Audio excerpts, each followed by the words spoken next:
العالمين الرحمن الرحيم مالك يوم الدين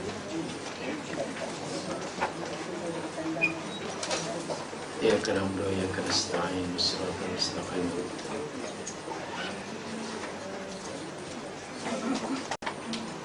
صراط الذين أنعمت عليهم غير المغضوب عليهم ولا الضالين.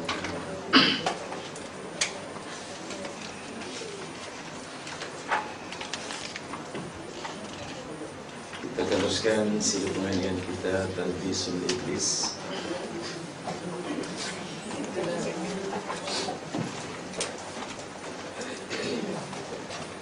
InsyaAllah kita akan pelajari bab yang keempat, muka surat yang ke-60.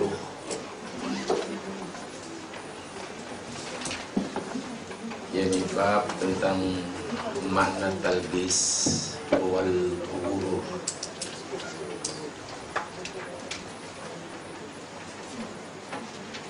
Pengertian talbis dan ghurur.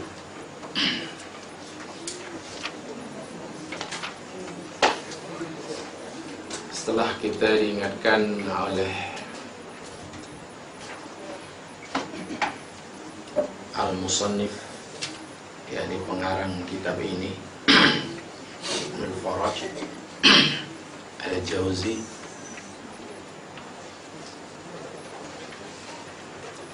tentang bahaya fitnah iblis dan tipu dayanya dalam bab yang ketiga.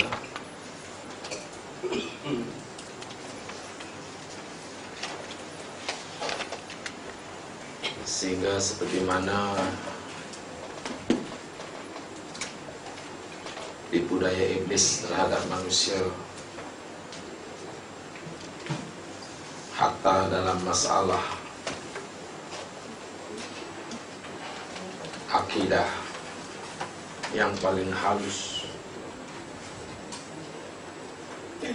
sebagaimana hadis yang dirawikan yang bersumber daripada Aisyah radhiyallahu anha daripada Rasulullah sallallahu alaihi wasallam, muka surat yang ke-57 sebelumnya. Nabi bersabda, "Inna syaitan ya'ti ahadakum fayaqul man khalaqak." Sesungguhnya syaitan akan mendatangi seseorang daripada kamu, lalu dia bertanya, "Siapakah yang menciptakan kamu?" Fayaqul, maka seseorang itu akan menjawab, Allah. Allah lah yang menciptakan aku. Lalu setan bertanya, faman khalaqallah? Lalu siapa yang menciptakan Allah? Fa idza wajada dzalik ahadukum, apabila seseorang kamu mendapati lintasan dalam hati seperti itu, karena kita tahu yang mencipta segala-galanya Allah, ini yang cipta Allah, itu yang cipta Allah, bumi, langit dan isinya yang ciptakan Allah. Mungkin dalam hati kecil kita dibisikkan oleh syaitan, kamu tak ingin tahukah siapa yang menciptakan Allah? Bila terlintas seperti itu, Nabi kata, segeralah kamu berkata, amantu billah wa rusulih. Aku beriman pada Allah dan Rasulnya. Fa inna dzalik yudhibu anhu, karena sungguhnya kalimat yang sedemikian itu akan dapat menghalau dan mengusir waham, syak, atau lintasan-lintasan yang tidak sesuai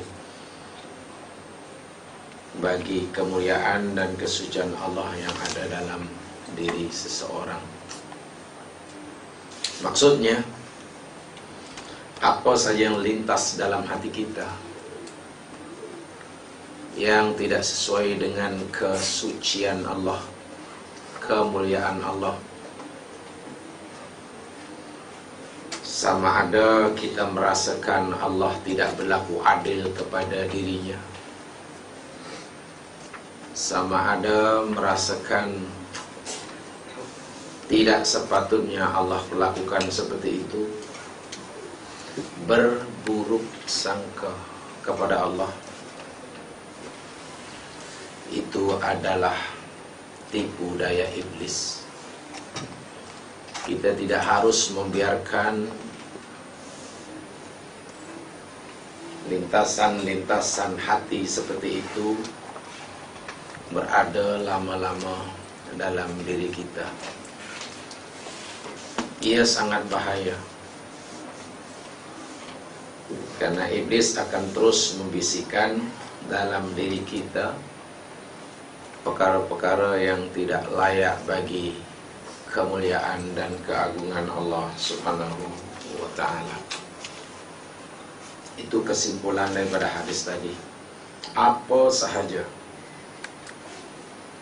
yang terlintas dalam pikiran kita, dalam hati kita, sesuatu yang tak layak bagi kemuliaan dan keagungan Allah, apa sahaja.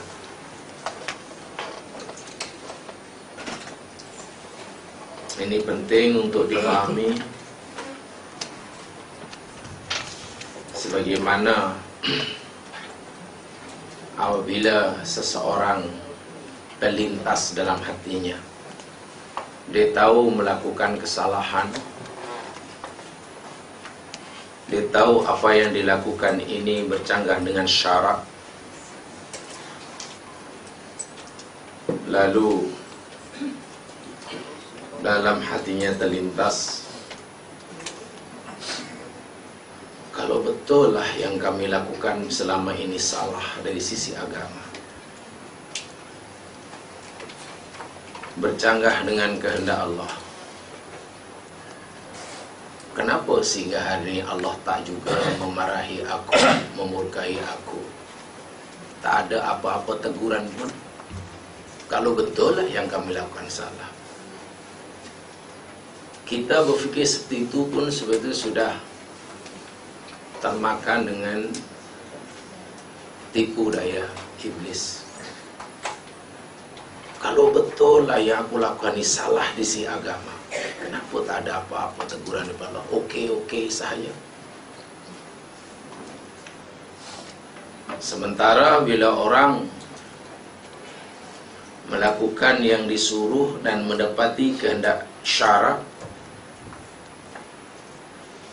tapi kenyataannya orang tadi sentiasa ditimpa kesusahan, lalu terlintas dalam hati kita. Bukan kita katakan baru terlintas, kalau betul lah orang itu buat yang diridai oleh Allah, kenapa ya Allah bagi dia susah ya? Bagi dia susah ya. Ini adalah lintasan-lintasan hati yang dibisikkan oleh iblis laknatullah alaih. Sebab itu kena hati-hati. Perbuatan yang salah, yang menyelih agama, ianya tetap salah, Allah tetap murka, walaupun ketika itu, walaupun selama itu Allah masih juga belum memberinya hukuman. Dengan ayat yang mudah, orang yang merasa selesa melakukan perkara yang bercanggah dengan kehendak Allah hanya kerana Allah belum menegurnya, bukan mustahil sampai satu peringkat perbuatan salah yang selama ini dilakukan, akhirnya ia rasai tidak salah lagi hanya kerana Allah tegur dan tidak tegur. Ini sangat bahaya, sangat-sangat bahaya. Bayangkan bila sampai satu peringkat dalam hati kita tertanam keyakinan tidak merasa salah melakukan larangan Allah hanya kerana ia telah melakukan begitu lama dan ternyata tak ada apa-apa masalah. Ini sangat bahaya. Sekecil apapun perkara yang kita lakukan yang bercanggah dengan syarak, yakinlah Allah murka, walaupun kita belum ditegurnya. Mengurangi rasa bersalah bila melakukan larangan Allah hanyalah ikut rayuan dan bujukan iblis. Terlanjur melakukan kesalahan, maka wajiblah kita tanamkan rasa bersalah, bukan berusaha mengurangi rasa bersalah yang akhirnya hilang sama sekali rasa bersalah. Itu sangat bahaya. Allah ingatkan perkara ini, coba perhatikan. Orang saatan tadi dia fikir kalau betul yang kami lakukan salah, kalau betul Allah tak suka, kalau betul Allah murka, kenapa tak ada apa-apa pun? Okey saja dalam kehidupan, tak ada pun sakit, tak ada pun susah, senang lah semua. Ingat, kalau ini sudah ada dalam lintasan hati kita, maknanya hati kita sudah dikuasai oleh iblis. Perhatikan firman Allah sebelum saya teruskan pengajian ini. Di dalam surah 59 ayat yang ke-8.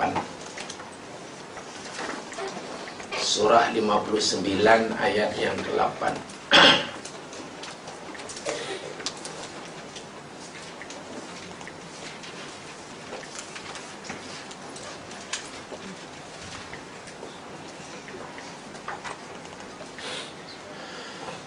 Yakni surah Al-Mujadalah 58. 59 tu campur satu dari penebih, maksudnya 58. Ayat yang ke-8. A'udzubillahi minasyaitonirrajim. Alam tara ilal ladzina nuhu 'anil najwa. Tidakkah engkau telah melihat kepada orang-orang yang mereka dilarang, dicegah untuk melakukan bisikan. Ini berbisik di sini sebenarnya yang sering dilakukan oleh orang-orang munafik pada zaman Nabi.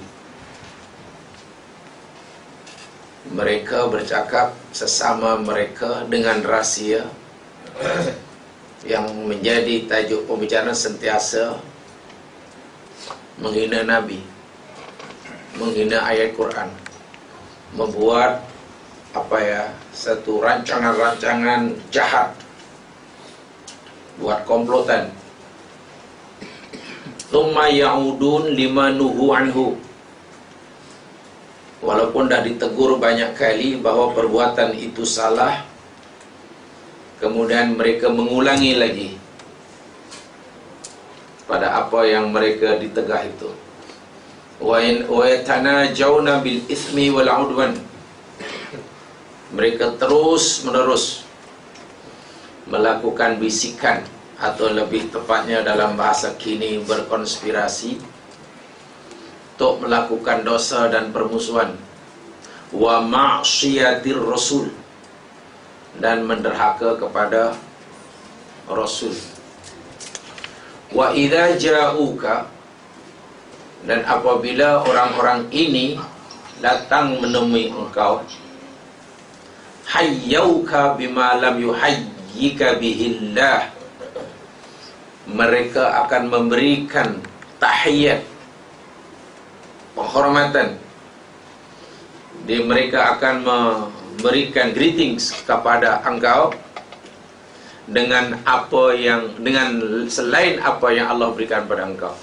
Jadi salam mereka bila jumpa Nabi dengan salam yang bukan sebagaimana salam yang diajarkan oleh Allah.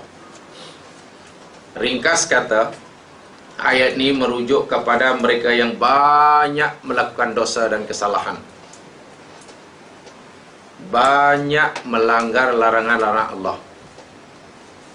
1, 2, dan mereka ulang-ulang, bukan sekali dua, tapi banyak kali. Walaupun dah banyak kali melakukan dosa, berulang-ulang, dilakukan dalam jangka masa yang lama, Allah masih juga belum tegur mereka. Hidup masih senang lenang, usaha masih berjaya, doa masih dikabulkan.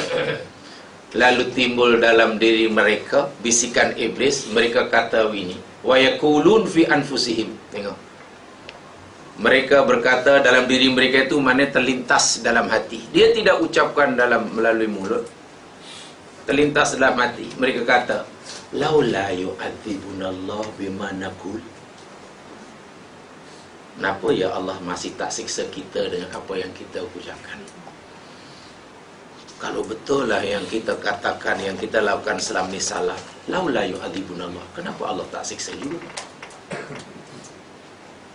Katanya bila kita melanggar apa yang Allah larang, tinggal apa yang Allah suruh, dia kata Allah murka. Kalau betul Allah murka, kenapa kami tak disiksa juga? Laula yu'adzibunallah.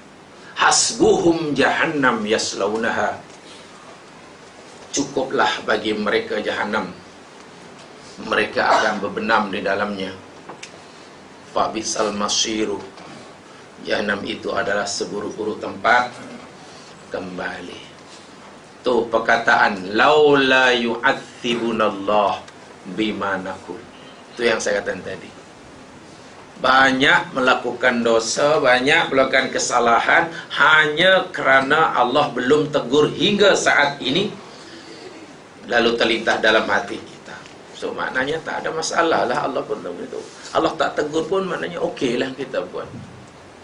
Itulah iblis. So kemana-mana rupanya kita membela iblis, membela iblis, memelihara iblis. Bagaimana hinanya hidup kalau rupa-rupanya kita sedang membela tuyul. Sepatutnya dihalau. Pemikiran-pemikiran inilah yang membuat syaitan begitu akrab dengan diri.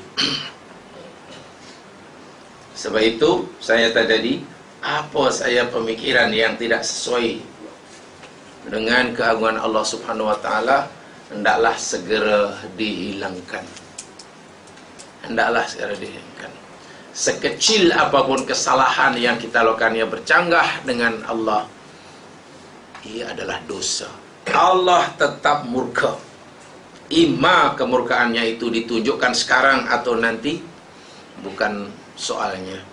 Ima orang itu ditegur atau tidak, bukan soalnya. Jangan hanya kerana hidup berjalan senang, hidupnya mewah, tak ada masalah, dia fikir Allah suka, sedangkan banyak perkara yang dilanggarnya. Demikian juga sebaliknya, jangan hanya kerana Allah menimpakan banyak masalah dalam hidup, Allah memurkainya, sedangkan dia telah melakukan segala yang disuruhnya. Baik, jemaah sekalian, sekarang kita masuk pada bab yang keempat. Bab keempat ini tidak banyak bicara sebab ialah bersifat teori. Bab yang keempat ini lebih bersifat teori, yakni memahami tentang pengertian apa itu talbis dan apa itu ghurur. Apa itu talbis dan apa itu ghurur. Kitab ini namanya Talbisul Iblis. Lalu apa pengertian talbis? Talbis idharul batil fi suratil haqq. Talbis itu pengertiannya yakni menampakkan sesuatu yang batil dalam wajah, dalam bentuk yang benar. Itu namanya talbis. Menampakkan kebatilan dalam bentuk kebenaran. Itu talbis. Perbuatan itu perbuatan yang salah, batil, haram, dosa, dimurkai oleh Allah, dilarang oleh agama. Itu hakikat perbuatan tadi. Tetapi iblis akan nampakkan perbuatan yang salah tadi dalam wajah, dalam bentuk al-haq, dalam bentuk yang benar, bentuk yang elok, sehingga anak Adam bila melakukannya tidak merasa bersalah. Dalam istilah lain, talbis ini seperti mana yang telah saya sebutkan dalam siri-siri yang lepas, talbis itu ialah tazyinul batil, menampakkan elok perkara-perkara yang batil. Jadi talbisul iblis maknanya usaha iblis, ikhtiar iblis untuk menampakkan segala sesuatu yang salah, yang batil dalam bentuk yang hak, dalam wajah yang menarik, Dan ini iblis boleh lakukan. Iblis boleh melakukannya. Hanya terserah kepada anak cucu Adam dapat mengesan atau tidak. Perkara yang batil itu tetap batil, dan yang hak itu tetap hak. Sebelumnya kita tentunya telah biasa membaca, tentunya kita telah mengamalkan doa yang diajar oleh Rasulullah sallallahu alaihi wasallam. Saya yakin kita masih membacanya hingga hari ini, karena ini kita diajarnya semasa tadika dahulu mungkin. Allahumma arinil haqqa haqqa warzuqni. Teruskan. Allahumma arinil haqqa haqqa warzuqni tiba'ah wa arinil batila batila warzuqni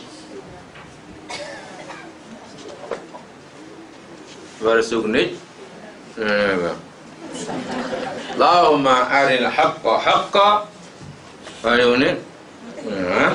wa arinil batila batila.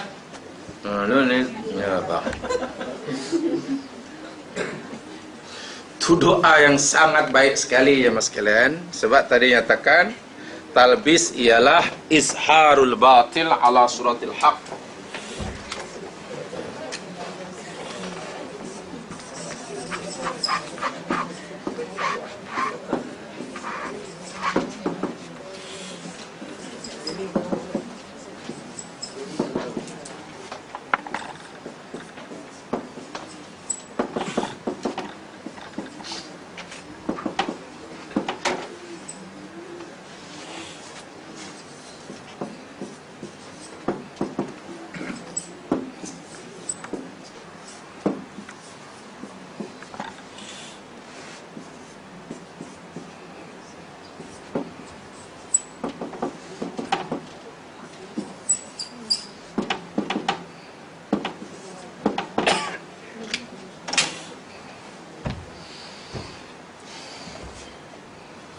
Doa-doa yang seperti ini tidak harus ditinggalkan.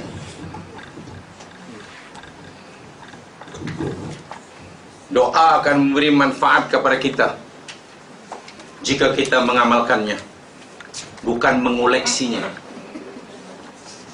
Doa akan memberi manfaat kepada kita jika kita mengamalkannya, bukan menghadiahkannya sebagai pengganti bunga telur. Sebab trend sekarang bila ada kedua kahwin, hadiah doa. Jangan-jangan yang beri hadiah itu pun belum baca. Saya tidak kata itu dia dah baik. Tapi kalau hanya sekadar pengganti bunga telur, yang bagi pun boleh baca, yang menerima pun nanti entah tak dibaca, saya ingat sia-sia. Sia-sia. Elok bagi bunga telur, terus boleh makan.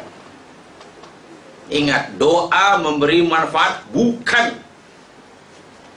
hanya dengan diberi atau memberi, tapi diamal. Diamal. Nampaknya tren yang baik sekali.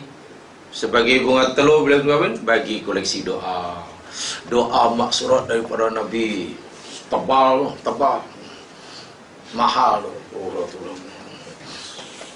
Jangan. Kita kena bercakap jujur dan ikhlas pada sendiri dalam agama. Dalam agama kena ikhlas. Pastikan kita sebenarnya sudah beramal. Paling tidak telah membacanya. Paling tidak usaha untuk itu. Kalau tidak nanti yang memberi pun dah ini, yang menerima pun tak ni. Dan akhirnya doa itu dah gitu aja lah. Berpuluh-puluh koleksi doa di rumah. Coba diusahakan begitu. Bahkan sebenarnya kalau kita ingin meningkatkan, ya cukup kita memberi kitab Al-Askar An-Nawawiyah. Di sana lengkap dengan hadis-hadisnya. Al-Askar An-Nawawiyah. Zikir-zikir yang disusun oleh Imam An-Nawawi, yang maksur daripada Rasulullah SAW. Sebenar apa pun ada dalam kitab itu.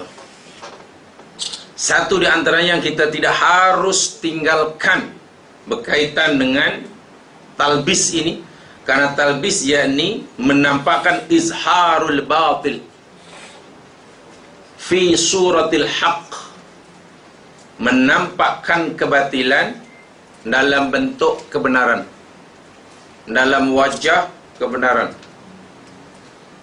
Terserah kepada anak Adam. Setan boleh lakukan ini.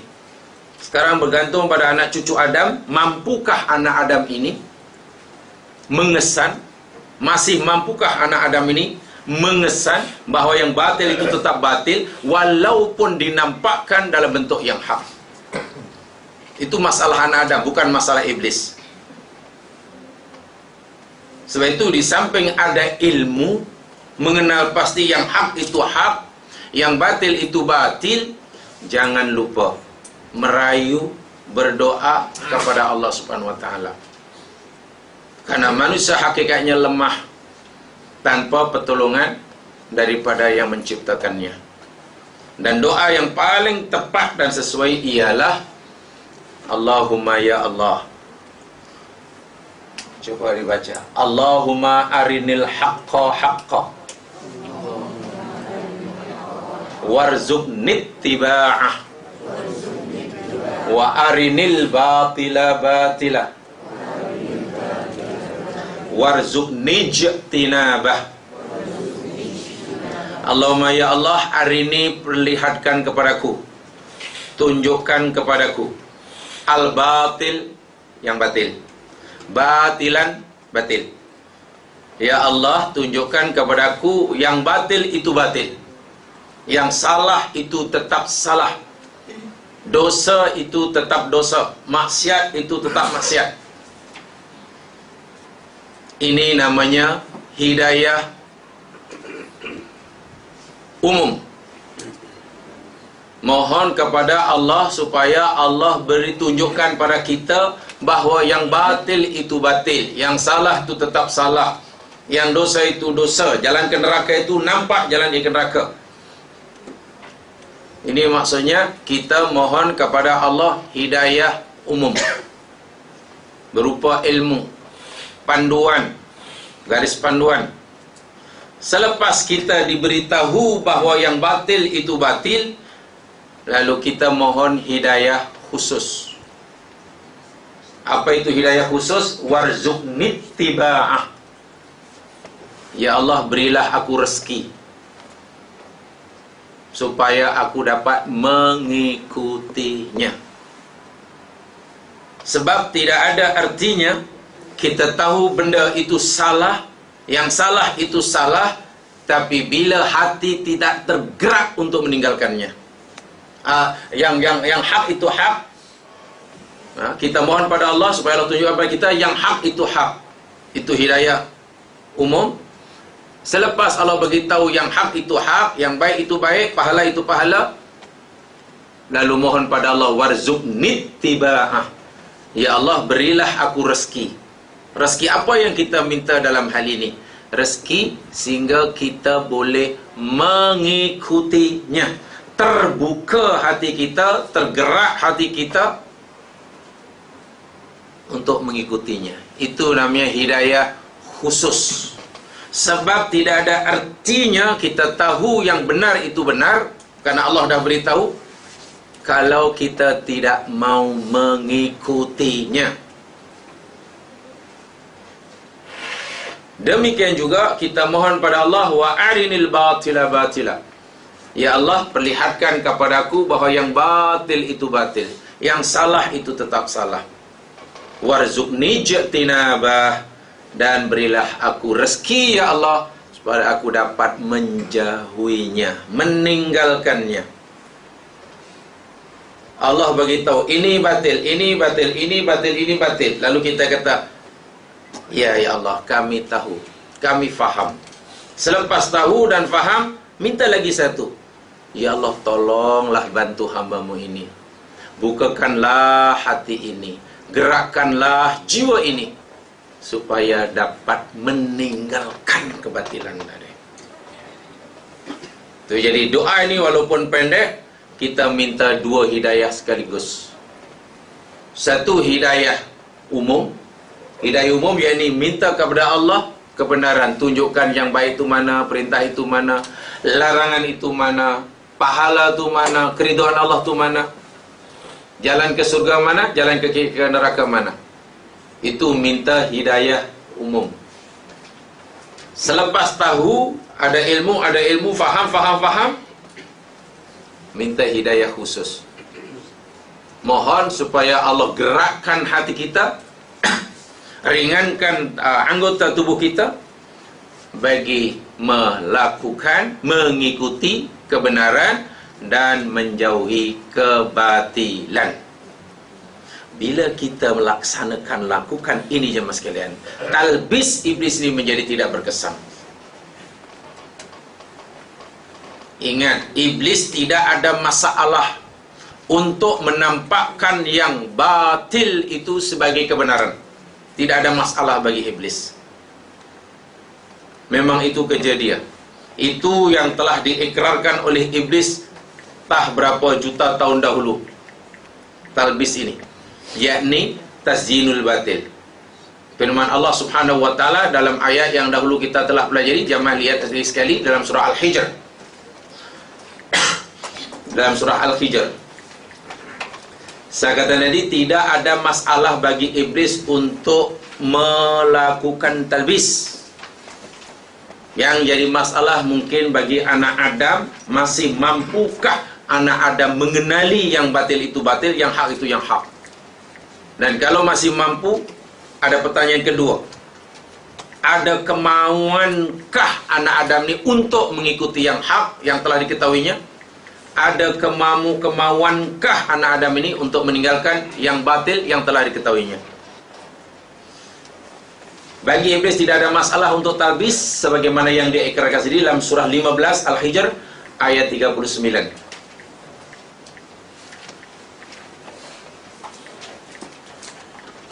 A'udzu billahi minasyaitonir rajim. Qala rabbi bima aghwaytani la uzayyinanna lahum fil ard wa la ughwiyannahum ajma'in. Qala, berkata iblis, Rabbi, wahai Tuhanku, bima aghwaytani, dengan sebab engkau telah menghukum aku sesat, atau dengan sebab engkau telah menyesatkan aku. Ini pun cakap iblis yang tak betul. Iblis tuduh Allah, iblis kata Allah lah yang menyesatkannya. Ya Allah, dengan sebab engkau telah sesatkan aku, wahai dia sendiri yang milih jalan sesat. Menisbahkan menyandarkan, menisbahkan kejahatan, kesesatan kepada Allah Subhanahu wa taala, itu adalah bahasa iblis. Jangan terperangkap dengan ayat-ayat seperti ini. Menisbahkan keburukan atau apa sajalah kejahatan kepada Allah Subhanahu wa taala. Ini adalah bahasa iblis. Bila ia pandai, dia kata, macam mana awak boleh pandai? Ya, sebab saya rajin belajar, sebab itu saya pandai. Kali dia bodoh, macam mana dia bodoh? Ya, Allah Maha Kuasa, Allah kedaki bodoh, bodoh je. Bila untung banyak dalam perniaga, macam mana boleh untung banyak? Saya rajin, bukan macam awak. Awak masih tidur di buai mimpi, saya sudah bangun. Awak sudah balik kerja pukul 6, saya baru keluar kerja. Tambah lagi. Maknanya dia rajin bekerja. Pasal dia rajin bekerja, dia kata, sebab itulah dia untung banyak. Pasal rajin. Lain hari, lain bulan, lain tahun, ketika perniagaannya lingkup, tanya, macam mana? Boleh lingkup?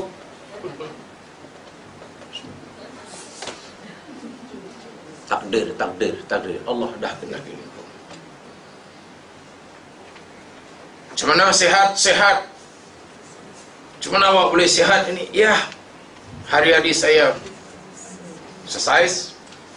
Tiap pagi lari 10 km, balik jogging, kemudian naik turun tangga 50 kali. Lepas naik turun tangga panjat pokok kelapa. Mungkin nak kena kasih sihat semuanya.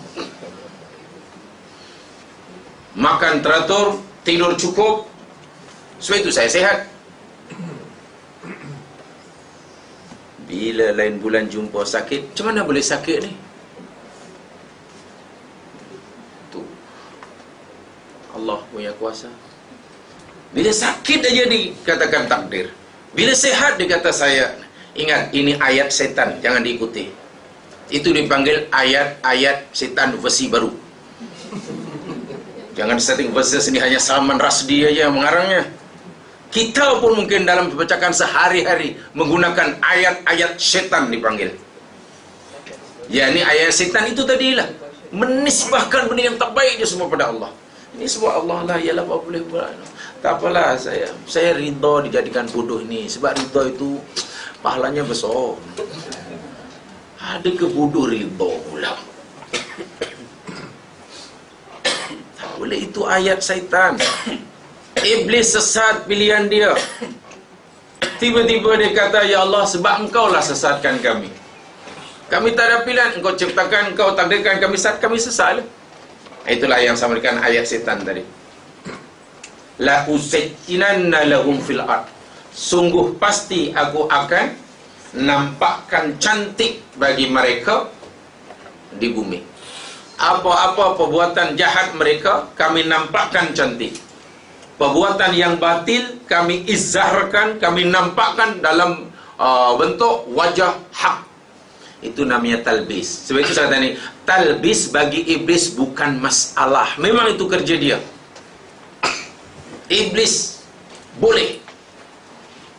Yang jadi masalah ialah, saya katakan tadi, saya ulangi sekali, masih mampukah kita mengenal bahawa yang batil itu batil, yang hak itu hak. Itu masalahnya.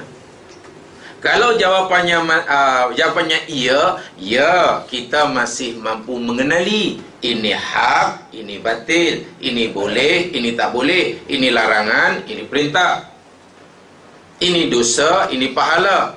Kalau jawapannya masih iya, ada pertanyaan kedua. Tergerakkah hati kita untuk meninggalkan yang batil yang kita telah kenalinya, atau tidak? Tergerakkah hati kita untuk mengikuti yang hak yang telah kita ketahui, atau tidak? So, untuk kita ada dua pertanyaan. Sebab itu di samping berusaha-usaha, jangan lupa berdoa untuk melawan apa dipanggil talbis. Talbis ini bahaya, sangat-sangat bahaya. Sebab saya tadi, ia bukan masalah syaitan, tapi ini masalah kita. Iblis tidak ada masalah, kita yang mungkin menghadapi masalah. Sedangkan gurur, gurur ialah di situ nyatakan nau'ul jahli yujibu i'tiqadil fasid sahihan warradi jayyidan wasababuhu wujudus subhah aujabat dhalik. Sedangkan gurur yakni diterjemahkan sebagai satu jenis kebodohan, kejahilan, yang kerana kejahilan diri itu menganggap menganggap benar suatu keyakinan yang fasid, yang salah. Suatu yang rendah, yang hina dianggap mulia. Itu gurur. Gurur adalah jenis kebodohan yang ada pada diri anak Adam, yang dengan kebodohan itu ia menganggap, ia melihat, ia berkeyakinan bahawa perkara yang salah menjadi sebagai perkara yang benar. Etikat yang rusak dianggap sebagai etikat yang benar. Perkara yang hina dianggap mulia. Puncanya yakni pada kejahilan diri. Itu namanya gurur. Jadi kalau talbis itu kerja syaitan, di pihak manusia, di pihak Adam pula nanti ada gurur. Ada gurur. Itu dah adik-beradik lah. Adik-beradik. Macam mana manusia boleh melihat benda yang hina sebagai mulia, benda yang salah sebagai benar, benda yang haram dianggap halal, benda yang dimurka dianggap diridai oleh Allah? Itu gurur ada dalam diri manusia. Puncanya yakni kerana talbis iblis. Tapi bukankah talbis itu kerja iblis? Benar. Kalau itu puncanya yakni karena kegagalan kita tadilah mengenali apa yang benar itu benar, yang hak itu hak, yang batil itu batil, dan tidak ada keupayaan untuk baik. Jadi untuk kita ya mas sekalian, yakni gurur itu di pihak kita. Gurur atau tidak? Sebab gurur maknanya terpedaya. Terpedaya. Jadi guru termasuk penyakit nau'un minal jahli, jenis kebodohan. Bodoh ni macam-macam jenisnya ya. Macam-macam jenisnya, macam-macam ragamnya. Jadi satu di antara jenis kebodohan ialah al-ghurur. Fa amma 'anil ghurur fa huwa anwa'un illa anna as-su'ala yas'alu 'an khasim al-ghurur wa yumkinu an yatanawu bi an naqul innahu alladhi yata'allaqu bil kibr wal 'ujub. Fal kibr wal 'ujub majmu'an yuradifan al-ghurur. Faqad asyara ilaihi wa aslu ghurur ayatul 'abd ma atahu Allah ta'ala min an-ni'mah wa hadha al-iqtirar inma yahsulu min majmul amran isnain. Tadi gurur yakni melihat karena satu penyakit jenis kebodohan yang dengannya melihat sesuatu yang hina mulia, sesuatu yang salah sebagai betul, sesuatu yang maksiat sebagai ketaatan, larangan sebagai perintah, syirik sebagai tauhid, bid'ah sebagai sunnah, dan banyak lagi. Jadi melihat terbalik. Itu gurur. Yang makna asal dari bahasa gurur ini terpedaya. Dan satu di antara jenis bentuk gurur yang besar sekali, satu di antara jenis bentuk gurur yang terbesar sekali dalam diri anak Adam ialah al-kibru wal ujbu. Kibrun maknanya sombong, al-kibru. Wal ujbu, ujbu maknanya ujub.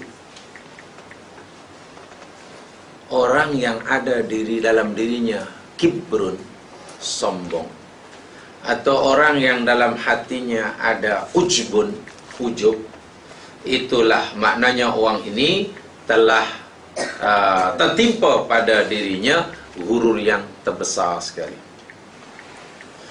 Kibrun, sombong, yakni ini berkaitan dengan orang lain, melihat dirinya lebih baik dari orang lain.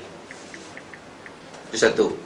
Kibrun, melihat dirinya lebih baik daripada orang lain, lebih hebat daripada orang lain, lebih mulia daripada orang lain. Kalau dalam ini lagi sekali, ini ayat-ayat setan ya. Ini saya cerita ayat setan. Ayat setan ni besok guru ni ayat setan. Kenapa setan ayat setan? Cobalah. Kibrun ini berpunca daripada iblis. Apa ayat iblis? Apa ayat setan? Perhatikan ayat ini. Ini istilah Quran sendiri. Firman Allah Subhanahu wa taala di dalam surah Al-A'raf,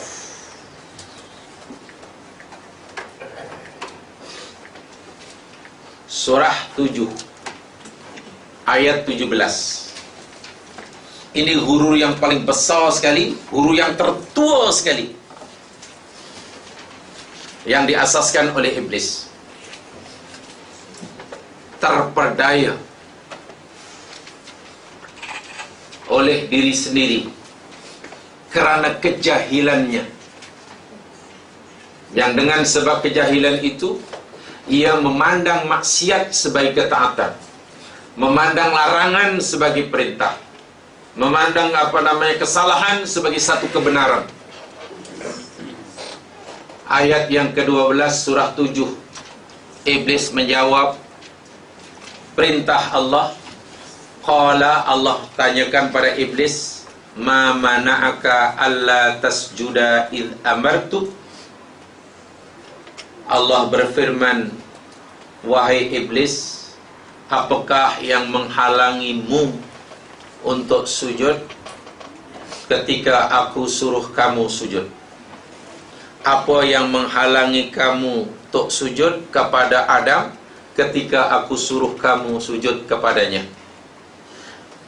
Iblis dengan tegas menjawab. Qal, berkata iblis, ana khairun minhu. Apa terjemahannya? Aku lebih baik daripada. Itulah ayat iblis itu yang saya. Itulah ayat setan. Merasa dirinya lebih baik dari orang lain. Ini namanya sombong.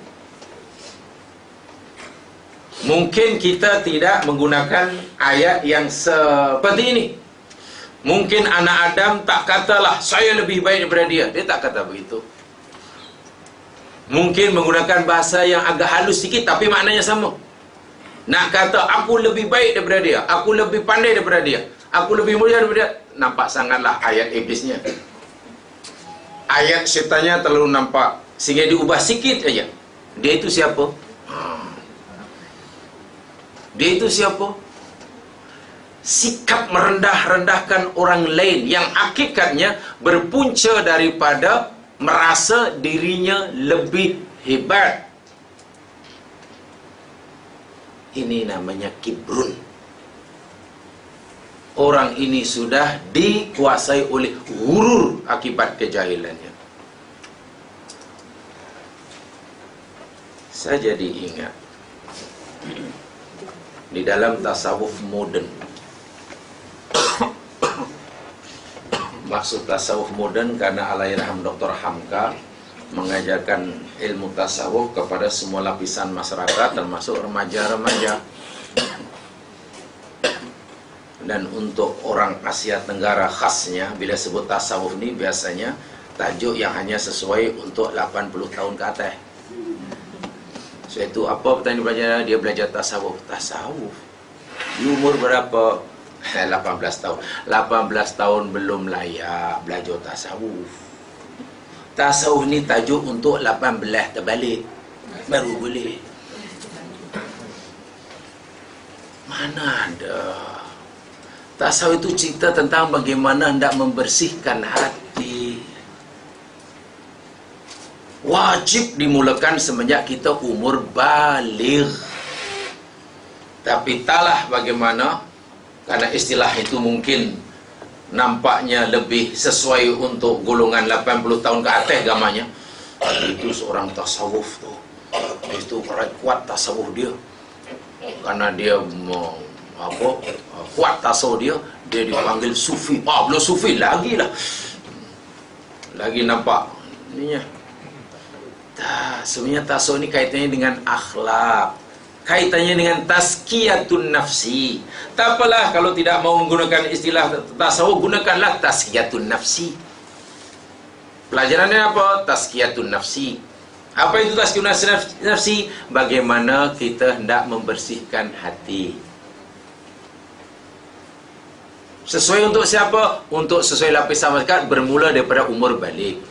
Kalau tazkiyatun nafsi mungkin terlalu susah nak sebut. Tazkiyatun nafsi itu apa guna? Tak apalah, buatlah istilah lain. Apa yang lain mungkin? Apa pelajaran dia? Ya, pelajaran dia sebagai al-ihsan lah. Al-ihsan. Al-ihsan. Apa itu ihsan? Ya, supaya jadi orang muhsin. Yang Nabi kata bila sembah Allah tu seolah-olah nampak Allah. Kalau tak boleh, yakin Allah melihatnya. Kalau itu masih juga tidak faham, tukar lagi. Tapi susah nampaknya bab itu. Tak apalah, tajuk yang paling ringan aja lah. Tapi maksudnya sama. Apa dia? Qalbun salim. Sama aja lah. Sama aja nak sebut istilah apa. Takkan hanya kerana istilah kemudian. Kadang-kadang kita ni sering bertekak istilah dengan masalah. Hanya berbeza istilah pun sampai diseminarkan. Kadang-kadang pelik.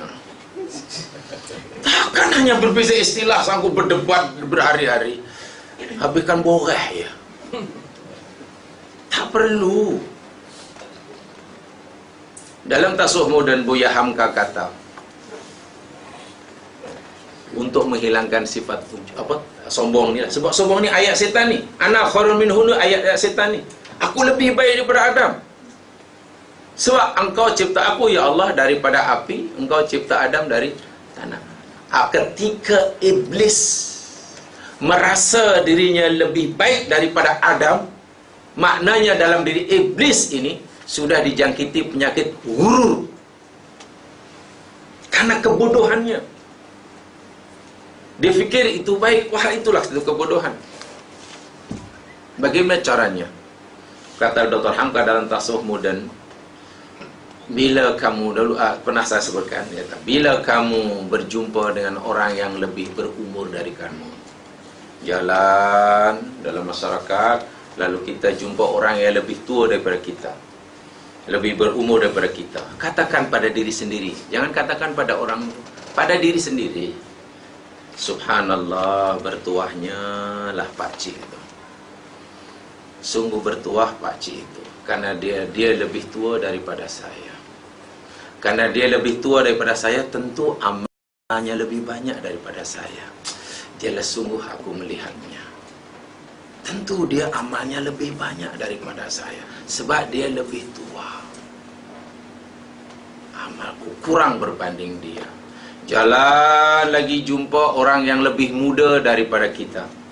Jumpa kepada yang lebih muda, kita kata pada diri sendiri juga, bertuahnya lah anak muda itu. Tentu dia lebih bertuah daripada saya, sebab dia lebih muda. Karena dia lebih muda, tentu dosanya kurang daripada saya. Bila kita selalu begitu, yang mas sekalian, sombong ni tidak ada. Ini tidak, jumpa orang lebih tua, tak apa. Kubur kata mari. Apa lagi? Apa? Kubur kata mari lagi apa? Oh, rumah kata pergi, kubur kata mari. Kan? Mata dah kabur, kulit dah kendur, gigi gugur, makan pun hanya mampu makan bubur, tapi belum tahu apa-apa lah. Tengok orang berumur malah akhir dengan kata begitu, memang dia tak kata aku lebih baik daripada dia. Memanglah tidak kata begitu, tapi tahukah makna yang disampaikan tadi sebenarnya itu bahasa setan. Ya, timbul akhirnya merasa, oh, mana saya lebih ni. Tengok yang lebih muda begitu juga. Tak baik. Untuk meningkatkan sombong hanya begitu. Jumpa orang yang lebih berumur, bertuahnya lah pakcik itu. amalnya tentu lebih banyak daripada saya. Dia lebih bertuah. Tengok yang lebih muda, bertuahlah budak muda itu. Umurnya kurang, masih muda, tentulah dosanya kurang. Ya, dan muda kan kurang daripada. Merasa macam itulah. Itu akhirnya tak akan muncul daripada lidah kita. Jangankan lidah, dalam hati pun tak akan terlintas. Kita kata, ana khairun minhu. Ingat, hurur itu penyakit yang diasaskan oleh iblis. Dan iblis tak mahu yang mengalami yang menderita penyakit hurur ini hanya dirinya. Sebab hurur itulah dia dihalau daripada surga. Kan sombong tu kan? Sombong tu termasuk hurur tadi. Dia tak nak dirinya seorang sahaja yang ditimpa, yang mempunyai sifat hurur, yang menyebabkan ia dihalau di surga dan kelak di akhirat kekal dalam neraka. Lalu iblis bersumpah, aku mesti mencari kawan sebanyak-banyaknya, seramai yang boleh daripada kalangan anak cucu Adam. Bagaimana caranya? Talbislah. Caranya yakni talbis, yakni berusaha bersungguh-sungguh untuk menampakkan izharul batil fi suratil haq, menampakkan yang batil dalam wajah, dalam bentuk kebenaran. 2 kali iblis kata dalam Al-Quran, dirangkai kepada Allah dalam Al-Quran dengan ayat ana khairun minhu ni 2 kali. Ana khairun minhu, ana khairun 2 kali. Satu dalam surah 7 ayat 12 ini, yang keduanya dalam surah 38 ayat 76, surah Shad. Surah Shad, surah 38 ayat 76. Itu kali. Ada dua kali. Dia kata ana khairun minhu, ana khairun minhu, ana khairun minhu. Dan sekarang nampaknya banyak sudah jadi budaya begitu ya, merasa lebih ni. Alahai. Susahlah. Itu sombong. Sebab ia akan melahirkan sifat al-kibar. Kibar itu sombong, merendahkan orang lain, merasa dirinya. Kan? Ada ya dalam surah 38 ayat 76. Qala ana khairun minhu khalaqtani min nar wa khalaqtahu min tin, 2 kali. Dan tadi yang kedua saya nyatakan, yang kedua hurur itu yang paling besar sekali yakni al-ujbu. Ujbu itu ujub. Kalau sombong tadi adalah lawan dia, orang boleh ada sifat kibar, hurur bersifat kibar, yakni dengan hadapan dengan orang lain karena dia membandingkan dengan orang lain, bandingkan dengan dia, bandingkan kalau ilmu kepada orang lain lebih rendah, kalau kan oleh macam itulah.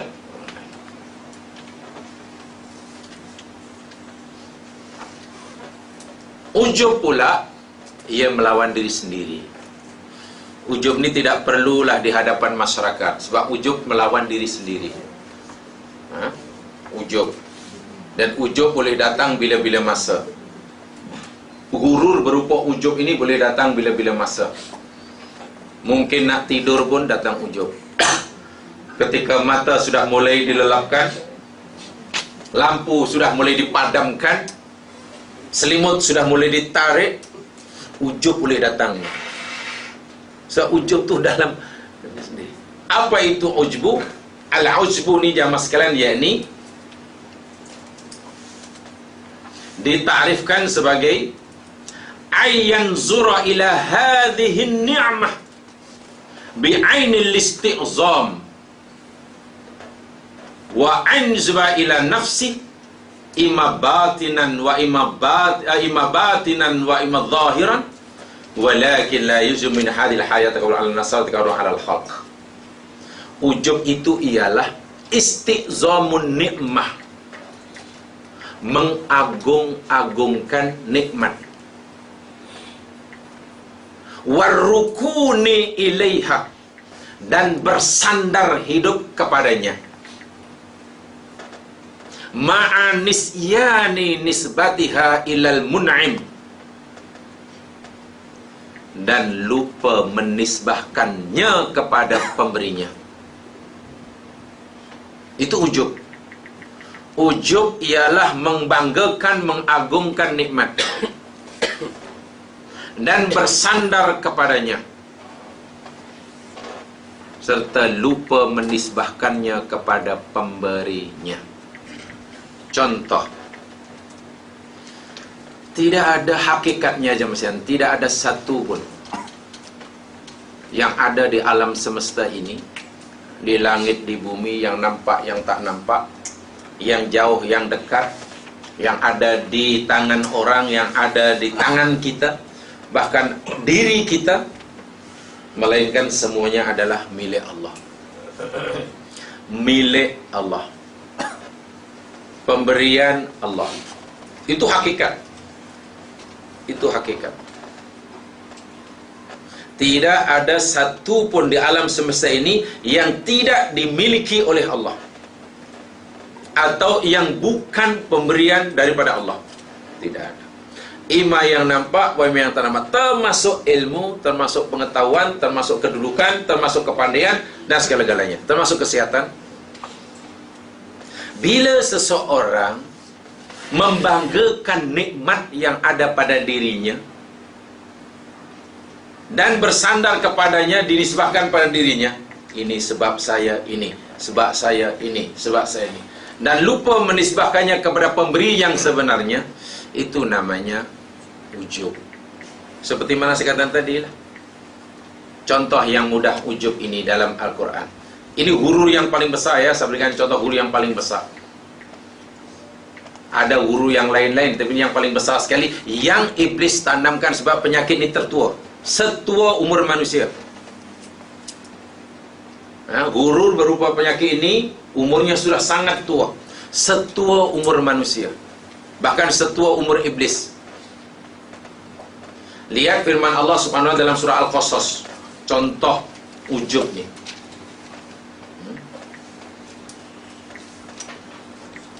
Dalam surah Al-Qasas ayat yang ke 78. Surah 28 ayat 78.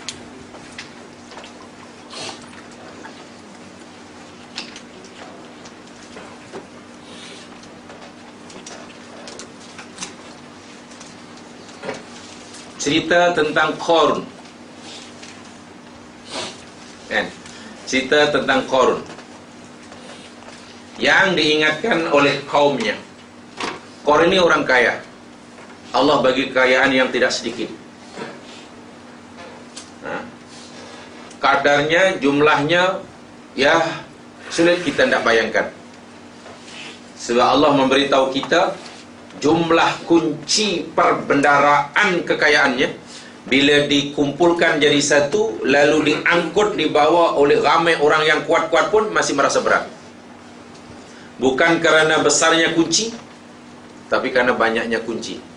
Kalau kunci gudang pun dikumpulkan, dibawa oleh orang yang kuat, merasa berat, oh maknanya gudangnya banyak. Kalau gudangnya banyak, mana hartanya banyak, berapa gudang tak ada isi. Dia tu kaya raya lo, banyak gudang dia. Apa isinya? Kosong. Itu bukan kaya, itu koleksi kandang.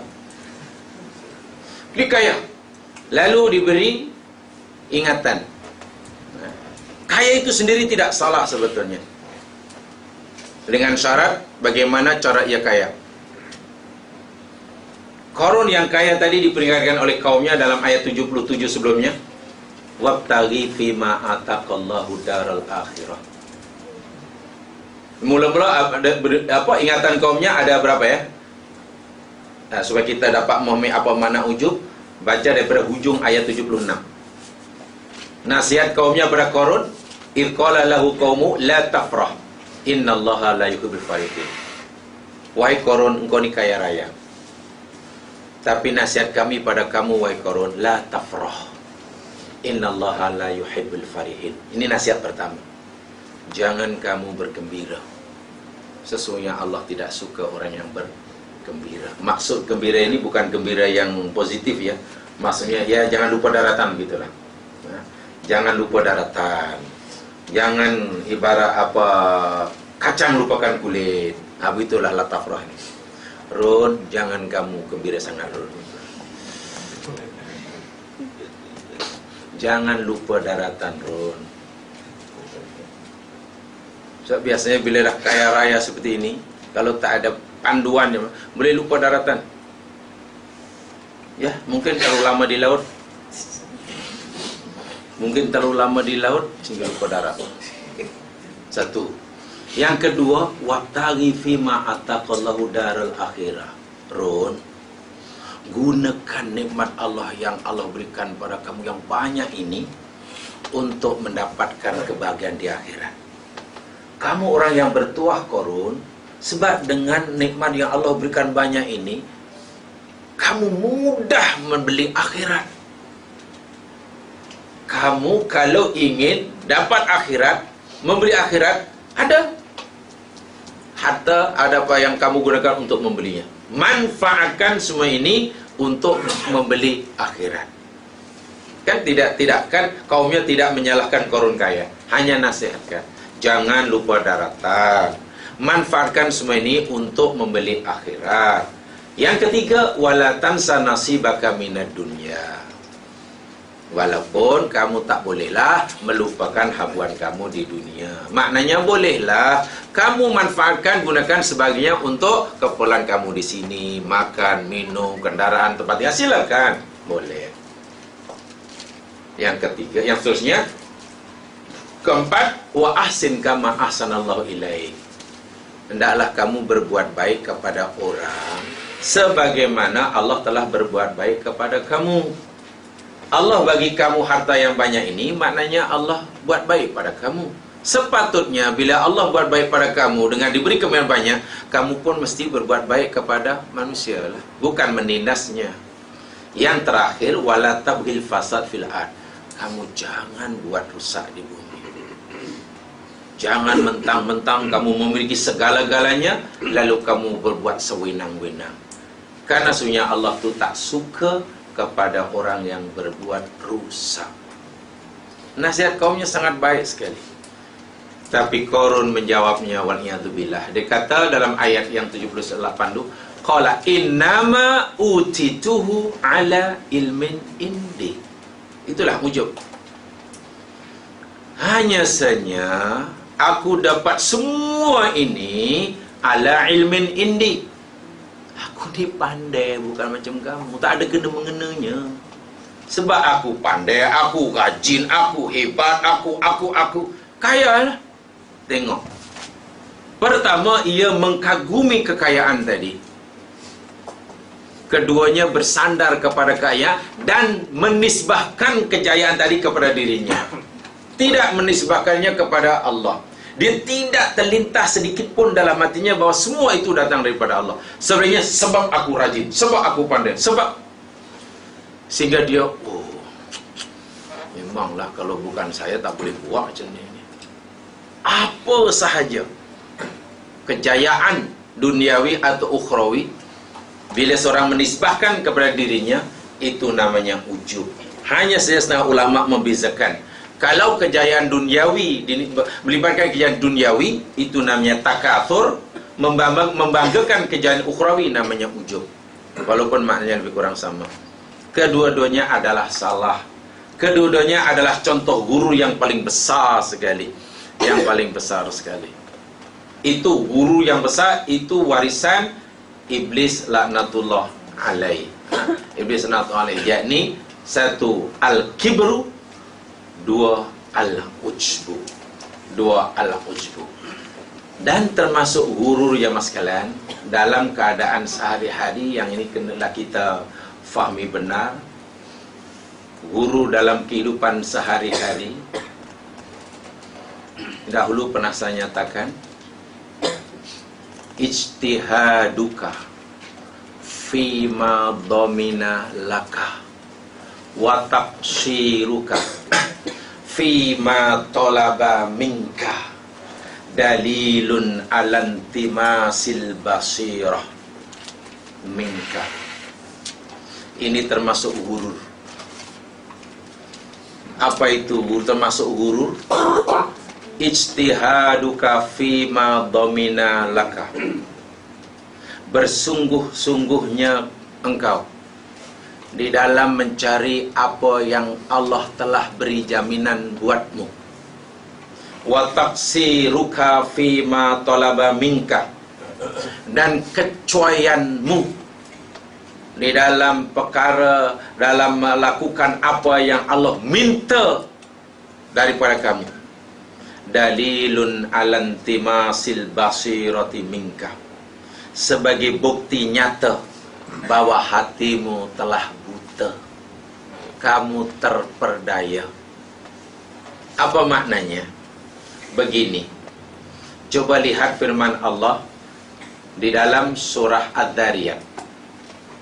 Untuk memudahkan contoh gurur ini, yang mungkin dalam kehidupan moden, surah Ad-Dhariyat,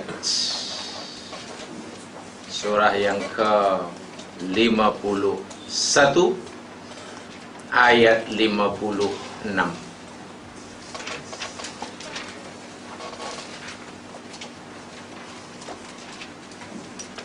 Ini gurur pada zaman moden ini. Tidak sedikit yang terkena. Dan jangan-jangan waliyadzubillah kita pun tertimpa sifat gurur jenis ini. Sifat talbis tadi itu kerja setan, dan setan berjaya. Masalahnya, adakah talbis setan ini, talbis iblis ini menyebabkan kita ini tertimpa gurur atau sebaliknya? Itu kita punya kerja.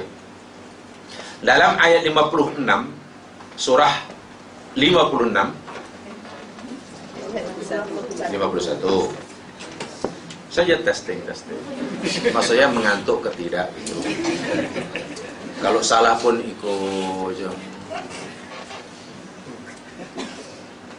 Kalau jamaah bawa bas, sedang bawa bas rombongan belakang, nak tes penumpang ni maknanya ngantuk ke tidak tu, ya masuklah mana-mana itu. Kalau dia nanti ada yang tanya, maknanya ada jaga lah tu. Kalau silap jalan pun semua diam, itu maknanya. Allah Subhanahu wa taala berfirman, "Wa ma khalaqtul jinna wal insa illa liya'budun."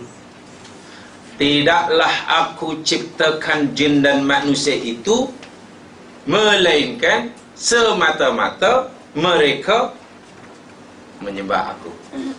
Maknanya apa yang Allah minta daripada kita? Ibadah kan? Tu ya. Wahai manusia, permintaanku kepada kamu ni satu aja, ibadah. Makan, minummu, berdiri, duduk kamu, pada jaga, tidur kamu, berjalan dan bergerakmu, pastikan ada nilai ibadah. Jangan tidak ada yang bukan kerana aku. Ibadah tu itu bukan ibadah maknanya solat aja, tidak. Seluruh kehidupan. Apa yang kita lakukan dengan tangan kita, kaki kita, mata kita, mulut kita, pendengaran kita, semuanya jadi perkara yang disukai Allah. Itu namanya ibadah. Itu yang Allah minta daripada kita. Jujur. Allah suruh jujur. Jujur, coba itu ibadah. Allah kata jangan bohong, lalu kita tidak bohong, itu ibadah. Sebab itu permintaan Allah. Mungkin kita akan tanya begini, ya Allah, engkau suruh kami jujur. Benar, itu permintaanmu dan kami wajib patuh. Tapi ya Allah, kalau kami ni jujur sangat zaman moden ni, kalau kami ni lurus bendul sangat ni, kena pijak. Kalau kami lurus sangat, kalau tak boleh tipu ya Allah, mana boleh cari makan? Allah kata, la tudlu wa tudlu biha ilal hukam. Jangan kamu menyuap para hakim. Hadis itu, ayat itu cerita tentang rasuah. Pendek kata, jangan rasuah. Allah, itu yang Allah minta kepada kita. Lalu kita kata, ya Allah, benarlah engkau larang kami rasuah ini tak baik, hukumnya haram, kami tahu ya Allah. Tapi ya Allah, kau tahu kan, zaman sekarang ni kalau tak juluk, Susah orang nak muntah. Jadi supaya muntah kena jolok. Betul juga ya. Susah nak makan, susah nak buat itu. Mungkin terlintas dalam pikiran gitu. Kita dihadapkan pilihan. Allah kata jangan rasuah. Lalu kita kata, memanglah hati ini nak ikut. Kalau nak ikuti larang Allah, jangan. Tapi kalau taruh macam mana aku nak dapat? Akan itu kan halangan dia. Kalau itu halangan dia, Allah sendiri berjawab, oh rupanya kamu takut tak dapat projek ya, sebab kalau tak rasuah. Oh rupanya kamu takut tak makan ya, sebab bila tak menipu umpamanya. Aku kata jangan tipu, rupanya kamu takut tak makan bila tak menipu. Apa jawab Allah? Ayat 57. Ma uridu minkum miriskin wa ma uridu ayut imun. Aku tidak minta kamu daripada mereka rezeki, dan kami pun tidak minta, dan aku pun tak suruh mereka bagi aku makan. Aku tak minta apa-apa daripada mereka. Aku tak suruh mereka bagi aku rezeki, aku tak suruh mereka bagi aku makan. Sebaliknya, innallaha huwar-razzaqu dzul quwwatil matin. Allah yang bagi rezeki. Jadi jika Allah kata jangan rasuah, lalu kita takut kalau tak rasuah ya Allah tak boleh makan. Allah kata, macam mana kamu tak takut makan? Yang bagi makan kamu ni aku. Kan pelik. Kemudian yalah rasuah tu lah kalau besar-besar memang dia salah lah, tapi kalau sikit-sikit tu okey dah. Dia boleh lah memang rasuah besar-besar. Saya ni company kecil, jadi kecil je, takkan kecil pun salah. Saya ulangi sekali, di mana gururnya? Gururnya ialah bila kita bersungguh-sungguh memeras peluh dan keringat, membanting tulang siang, malam, pagi, petang, tak kenal halal, tak kenal haram, untuk mencari dan mendapatkan apa yang Allah telah jamin buat kita. Rezeki itu kan dah dijamin Allah kan? Sesuatu yang Allah dah jamin dah. Pasti Allah tidak mungkin mencipta hambanya tanpa diberinya rezeki. Kita hanya disuruh mencari. Kita sibuk mencari apa yang Allah dah jamin. Pada masa yang sama kita cuai, kita abai apa yang Allah minta daripada kita. Apa yang Allah minta daripada kita? Jangan tipu, jangan bohong, kamu mesti jujur. Itu kita abaikan karena kita sibuk mencari apa yang hakikatnya Allah telah jamin. Itu tanda orang yang gurur. Itu tanda orang yang hatinya mati. Dan itu sangat bahaya. Sangat bahaya. Sakatan tempoh hari ibarat budak lah zaman sekarang. Anak kita lah hantar ke asrama, sekolah jauh-jauh ya. Makan, minum, semualah kos pembelajaran, semua bayar itu bayar ini. Mulai daripada tali kasut putus pun dah mak bapak dah bagilah, tanggunglah. Dipesan, nak, tugas kamu di tempat dan jauh perantauan ini hanya belajar, nak, tidak ada tugas lain. Makan, minum, kamu pakaian semuanya mak bapak kamu dah sediakan, duit dah sediakan. Jadi kamu tak perlu risau tentang makan minum. Tugas kamu satu aja yang mak bapak suruh, belajar rajin-rajin. Budak tadi terbalik, perintah mak bapak suruh belajar rajin-rajin diabaikan. Dia malah sibuk, takut tak boleh makan sehingga kerja siang malam. Dia tak pergi sekolah, dia duduk di 7-Eleven cari duit. Ditanya kenapa nak? Yalah nanti macam mana nak makan. Wahai mak bapaknya, makan tak payah risau nak, mak dah sediakan duit. Ini budak pandai ke budak? Sepatutnya budak tadi menyibukkan apa yang disuruh oleh mak bapaknya belajar, bukan risau tentang apa yang mak bapak sudah terjamin. Kalau mak bapak tadi risaukan apa yang telah dijamin oleh mak bapaknya, tapi mengabaikan arahan mak bapaknya, bukankah budak bodoh namanya? Kita ini dicipta Allah untuk ibadah. Allah suruh duduk, duduk. Allah suruh berdiri, berdiri. Allah suruh jalan-jalan. Allah suruh cakap apa, jangan tipu, jangan tipu. Allah larang rasuah, jangan rasuah. Kita tidak boleh kata, ya Allah, kalau tak rasa susah nak makan, nanti Allah akan jawab, yang bagi aku makan kamu. Masya Allah. Kalau kita sibuk mencari sesuatu yang dah dijamin oleh Allah, lalu mengabaikan apa yang Allah minta daripada kita, pertama, hati kita sudah mati, sudah buta. Intimas itu maknanya buta. Kalau buta pun sudah mulai rabun. Sudah mulai rabun. Apa namanya penyakit mata rabun? Ya, sudah katarak lah. Glukoma. Glukoma. Nasib baik masih koma. Kalau glu stop, begini masih glukoma. Nasib baik. Jadi, itu yang akhirnya hidup ni jadi penat sepenat-penatnya. Penat. Yang ingin kaya, berusaha cari harta, jungkir balik. Sehingga permintaan Allah diabaikan. Itu tanda hati mati. Itu gurur. Yang ingin kuasa, siang malam jungkir balik untuk merebutkannya. Sedangkan peraturan Allah dilanggarnya. Itu hati mati. Itu gurur. Yang ingin sehat, usaha macam-macam, maklum dia sakit, hatta syirik pun ditempuhnya. Itu hati mati. Sedangkan syirik itu larangan Allah. Allah kata, hendaklah kamu, janganlah kamu syirik.